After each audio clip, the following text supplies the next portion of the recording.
మధ్య సాకే శైలజానాథ్ గారు lift irrigation chairman Akepati Amarnath Reddy Bhavan నందు ఇచ్చేసి విలేకరుల సమావేశం ఏర్పాటు చేశాడు. ఆయన చైర్మన్ అయితే అమర్నాథ్ రెడ్డి గారు మెంబర్. ఆయన వైఎస్ఆర్ కాంగ్రెస్ పార్టీ, ఈయన వైఎస్ఆర్ కాంగ్రెస్. వాళ్ళిద్దరూ ప్రెస్ మీట్ పెట్టుకోవడంలో తప్పులేదు. అసలు జగన్మోహన్ రాజుకి సమన్వయం ఉంది. జగన్మోహన్ రాజు మాట్లాడాల్సిన అవసరం ఏముంది? చంద్రబాబు నాయుడు లిఫ్ట్ ఇరిగేషన్లో మోసం చేసినాడా లేదా అది బయట చెప్పాలి. రాయలసీమ వాసులకు అన్యాయం చేసినాడా లేదా అనేది విషయం బయట చెప్పాలి. అవి కానీ మాట్లాడాల్సింది ఆడబెట్టారు, అది దొంగ పార్టీ, ఇది దొంగ పార్టీ, అది దొంగ బిల్డింగ్, ఇది దొంగ బిల్డింగ్. నీలేమో దొంగ బిల్డింగ్లో రాయచూట్లో నీ కాలేజ్ అంతా దొంగ బిల్డింగ్, నీ అక్రమ సంపాదన అంతా దొంగ బిల్డింగే. రాయచూట్ కాలేజ్ కానీ, రాజంపేట కాలేజ్ కానీ అన్నీ కూడా ఇదంతా అక్రమ అర్చన. పోతే రాజంపేటలో నువ్వు రాజంపేటకి ఇన్ఛార్జిగా వస్తే జగన్మోహన్ రాజు గారు మాకు రాజు, రాజంపేటకి ఎన్నో ఏళ్లుగా ఎన్నో తరాలుగా రాజుకు ఒక పదవి వచ్చిందని మేము కూడా ఏ పార్టీలో ఉన్నా సంతోషపడినాం. కానీ ఎందుకు సంతోషపడినామని ఇప్పుడు బాధపడుతున్నాం. ఎందుకంటే నీలాంటి మూర్ఖుడు లేడు. నువ్వు ఒక విజ్ఞత లేని మనిషివి. నీ దగ్గర అసలు ఎలాంటి విజ్ఞత లేదు. కేవలం నీ పదవి కాపాడుకునే దానికోసమే ఈరోజు మాట్లాడుతున్నావు తప్ప ఈ రాజంపేట అభివృద్ధి కోసం కానీ, రాజంపేట వాసుల కోసం కానీ ఎప్పుడు నువ్వు మాట్లాడడం లేదు. ఎంతసేపు గత ప్రభుత్వంలో నాయకులు అక్రమార్జన సంపాదించినారు అనే విషయం మీదనే పెట్టావు. కానీ ఫోకస్ వేరే దాని మీద ఎక్కడ అనేది అభివృద్ధి మీద పెట్టు. ఎంతోమంది పెన్షన్ ఈ అప్లికేషన్లు పెట్టి కూడా రాకుండా ఉన్నాయి, ఓల్డేజ్ పెన్షన్. ఏది రాజంపేటలో అభివృద్ధి కార్యక్రమం 3 సంవత్సరాలు పూర్తయిన తెలుగుదేశం పార్టీ వచ్చి ఇంతవరకు మీ పార్టీ తరఫున 1 కోటి రూపాయల నిధి తెచ్చి రాజంపేట అభివృద్ధికి ఏదైనా చేసినావా అనే ప్రయత్నం చేయాల్సింది తప్ప నువ్వు మాత్రము నీ పదవి కాపాడుకున్న దానికి కోట్ల రూపాయల డబ్బులు ఇచ్చి నీ పదవినట్ట కాపాడుకుంటున్నావు. పోతే రాజంపేటలో మొదలుపెట్టా నుంచి ఈ మధ్య కాలంలో ఒక కార్యక్రమం జరిగింది. నాగేంద్ర వర్మ ఐపీ పెట్టి ఎంతోమంది పేదలు డబ్బులు కూడబెట్టుకొని ఆ డబ్బును ఈ చీటీల రూపంలో సేవ్ చేసుకుందామని సేవ్ చేసి పెడితే 50 కోట్ల రూపాయల డబ్బులు అర్జించి ఆయన ఐపీ పెట్టడం జరిగింది. ఆ 50 కోట్లకు నువ్వు 1 కోటి రూపాయల పైన డబ్బు తీసుకొని దాన్ని నేను మాఫీ చేస్తానని ఈరోజు వాళ్ళను మభ్యపెట్టు. ఆ కుటుంబ సభ్యులందరూ కూడా రోడ్డున పడే పరిస్థితిలో ఉన్నారు. ఇలాంటి అన్యాయాలు చేసేది జగన్మోహన్ రాజు ఒక్కడే. గతంలో ఎంతోమంది పెద్ద పెద్ద నాయకులు, స్టేట్ నాయకులు కూడా రాజంపేటలో తెలుగుదేశం పార్టీ తరఫున ఉన్నారు. కాంగ్రెస్ పార్టీ తరఫున, తెలుగుదేశం పార్టీ తరఫున పెద్ద నాయకులు కూడా ఉండేవాళ్ళు. కానీ వాళ్ళు కూడా వాళ్ళ ఎలక్షన్ వరకే చూసుకొని మిగతా విషయంలో వాళ్ళ అభివృద్ధికి రాజంపేటకి ఏం చేయాలనే ఆలోచనలోనే నడిపించుకుంటూ పార్టీకి పోయినారు తప్ప వ్యక్తిగత దూషణలకు ఎప్పుడూ రాలేదు. ఈరోజు రాజంపేట నియోజకవర్గం ఎంతో ప్రశాంతమైన వాతావరణంలో ఉండే నియోజకవర్గం అది. దాన్ని మీరు ఈరోజు ప్రశ్నిస్తారు. ఈ ప్రశాంతతను మీరు అప్రశాంతత చేసే విధంగా ప్రయత్నిస్తున్నారు.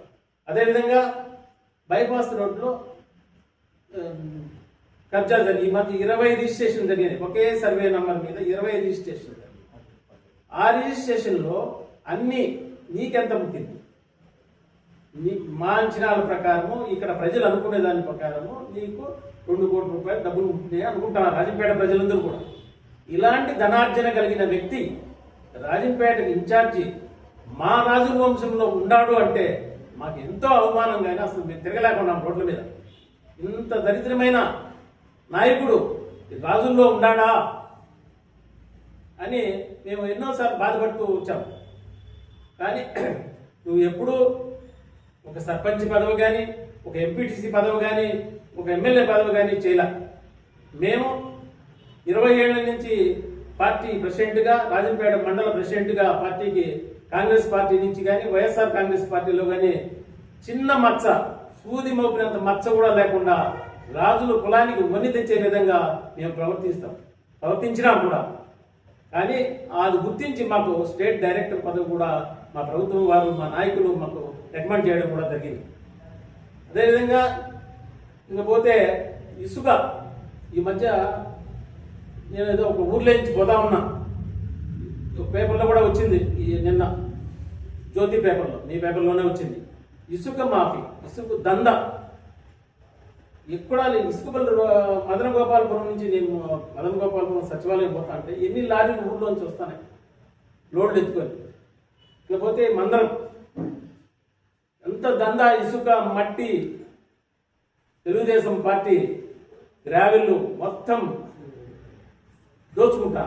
ఇంకా సీఎం రిలీఫ్ ఫండ్ను ఏ నాయకుడైనా వాళ్ళకి ఏదో సమస్యతో వచ్చిన డబ్బును ఏ నాయకుడు దాన్ని తీసుకోడు, దాన్ని లంచంగా తీసుకోడు. అతను ఈ జగన్మోహన్ రాజు ఈ సీఎం రిలీఫ్ ఫండ్ను కూడా దానికి కూడా పాల్గొన్నాడంటే మా రాజుల కులానికే మచ్చ, కలంకం తెచ్చిపెట్టాడని మేము ఈ సభాముఖం తెలుసు. ఇప్పుడే భాస్కర్ రాజు గారు మాట్లాడారంతా, చెప్పాల్సినంతా చెప్పినాడు. నేను ఒక రెండు మాటలు చెప్తా అనుకున్నాను ఇన్ఛార్జి గారికి. ఈ ఇన్ఛార్జి పదవి మా నాయకులు ఏదో ఒక రకం విమర్శిస్తే నీ ఇన్ఛార్జి పదవి ఉండదు. ఏదో బరాబర్ ముందు నీ ఇన్ఛార్జి పదవి కాపాడుకోవాలంటే నువ్వు నీ పార్టీలో ఉండే వాళ్ళందరినీ చూసుకో బాగా. ఈ పార్టీ పుట్టినప్పుడు 1983 నుంచి పార్టీ కోసం ఎంతో కష్టపడితే సీనియర్ నాయకులు ఈ రోజు వెనకమంటే ఉన్నారా? వాళ్ళు లేరు. మొత్తం అంటే చూసుకుంటే ప్రతి మండలాల్లో కూడా నువ్వు వచ్చిన దానికి తెలుగుదేశం పార్టీ బాగుంది, నువ్వు వచ్చిన దానికి సర్వనాశనమైంది. నీ పార్టీని కాపాడుకొని నువ్వు అందరం దగ్గర తీసుకొని మీ పార్టీలో అది చూసుకోకుండా ఎంతసేపు మా పైన ఏదో కబ్జాలంటావు, లేకపోతే ఇంకోటి అంటావు, ఇంకోటి అంటావు. నీ ఇన్ఛార్జి పది మాతో మాట్లాడినంత మాత్రం స్టేట్మెంట్లు ఇచ్చే ఇన్ఛార్జి పది ఉండదు. పార్టీని కాపాడుకో, ఏదైనా నువ్వు అభివృద్ధి 2 సంవత్సరాలు అవుతావండి. రాయచోట్లో చూసుకో ఎంత అభివృద్ధి జరుగుతుంది, ఎన్ని కోట్లు. ఈ పక్కన రైల్వే కూడా చూడు, ఎక్కడ పడ్డా నిధులు తెస్తున్నారో అభివృద్ధి చేస్తున్నారు. నువ్వు రాజంపేటకు ఏ ఒక్క రూపాయలు ఇచ్చినావా? ఒక అభివృద్ధి పేపర్లో మాత్రం ఇస్తా ఉంటావు స్టేట్మెంట్. నేను ఆ ఓటు పెట్టి ఇచ్చేస్తా, ఆయన ఇచ్చేస్తా, ఇది అమ్మాయి ప్రాజెక్ట్కి ఇచ్చేస్తా. నువ్వేమి చేసేది పాడులే, కొత్త స్టేట్మెంట్ తప్ప. రాజంపేట పట్టణంలో ట్రాఫిక్ ఎంత రద్దీగా ఉంది, నువ్వు రోజు తిరుగుతూ ఉంటావు. ట్రాఫిక్ గురించి ఏ రోజైనా ఒక సమీక్ష పెట్టావా? ట్రాఫిక్ గురించి ఏదైనా మాట్లాడే దానిపైన ఏమైనా చర్య తీసుకోవాలి, దానిపైన ఏమైనా చేయాలని కానీ కలెక్టర్తో మాట్లాడినావా, సీఎంతో మాట్లాడినావా? అది లే. ఎంతసేపు ఏదో మనకు రావడం ఏడు నుంచి వచ్చేది, నీకు ఏడేం సంగతి తెలియదు. లేకపోతే ఏమోడాలి, ఏదో ఒకటి మాట్లాడాలా, మాట్లాడాలి. పోతే రాజంపేట మున్సిపాలిటీలో టెండర్ పాడుకున్నాడు మీ పార్టీకి సంబంధించిన వ్యక్తి. అతను కట్టిన డబ్బు నువ్వు దాన్ని రద్దు చేసుకుని నీకు మళ్ళీ నేను డబ్బు ఇప్పిస్తానని చెప్పి అట్లా పోసి మున్సిపాలిటీకి ఆదాయం లేకుండా చేసావు, ప్రభుత్వాన్ని గడ్డి కొట్టావు. వాటిని కట్టి అతను ఇప్పుడు పోయో మనం నేను నా బిడ్డను ఈ ఆఫీస్ గారికి వచ్చి ఆత్మహత్య చేసుకుంటాను అని అతను చెప్తాను. వాటి అదొకటి. పోతే ఈ చికెన్ కడతారు, ఆఖరి చికెన్ కడతారు కానీ ఇసి పెడతాంలే లాస్ట్. దాంట్లో కూడా దాన్ని చేసేది నువ్వు ఏడ నీతిమంతుడు, నువ్వేదో పెద్ద సత్యశూరుడు అయినట్టు, నువ్వు ఒక్కడే మంచినట్టు, మిగతా వాళ్ళంతా చెడ్డోళ్ళు అయినట్టు ఒకటే తప్పుడు పెద్ద ప్రెస్ మీట్ నీ చేతిలో 4 ఏదో కొంతమంది పెట్టుకొని పత్రికలు పీడిఎఫ్లు పెట్టుకొని వాళ్ళ దగ్గరికి రాజులకే రాజు రారాజు నేర్చుకుంటే సరిపోదు. అయినా జనం అనుకోవాలి నువ్వు రాజులకే రాజు వచ్చినాడు బాని, నేనంతా చీకొట్టుతున్నారు. నీకు ఇట్లా చేస్తే నీకు ఉండదు ఇన్ఛార్జి పదవి, నీకు దగ్గరలోనే ఇన్ఛార్జి పదవి ఊడిపోయి ఖాయము అని మీ పార్టీ వాళ్ళు చెప్తున్నారు.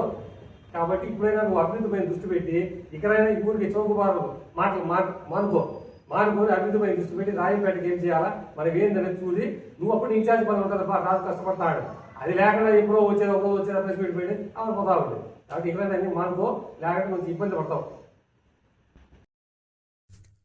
కడప జిల్లాలోని మరిన్ని వార్తా విశేషాల అప్డేట్స్ కోసం మా SCN న్యూస్ ఛానల్ను తప్పకుండా చూడండి.